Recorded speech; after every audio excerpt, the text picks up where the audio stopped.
কাল থেকে শুরু হবে আমাদের পরিবারের নতুন 2 সদস্যের আগমন। তারই জন্য নতুন 2 সদস্যের থাকার ব্যবস্থা অলরেডি আমাদের সম্পূর্ণ হয়ে গেছে। এই যে দেখতে পাচ্ছেন নতুন 2 সদস্যের থাকার ঘর, সেই সাথে তাদের জন্য খাবারও আমরা নিয়ে চলে আসছি। এই আপনাদের এখন দেখাচ্ছি আমাদের খাবার।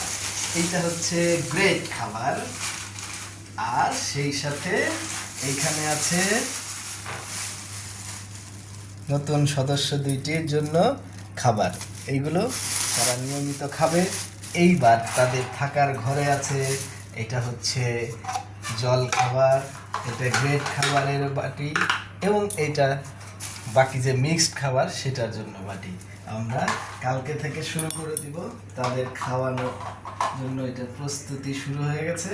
কাল সকালেই হয়তো আমাদের ঘরে তারা চলে আসবে, তখন আপনাদেরকে আবার আমরা দেখাবো আমাদের নতুন 2 সদস্যদেরকে।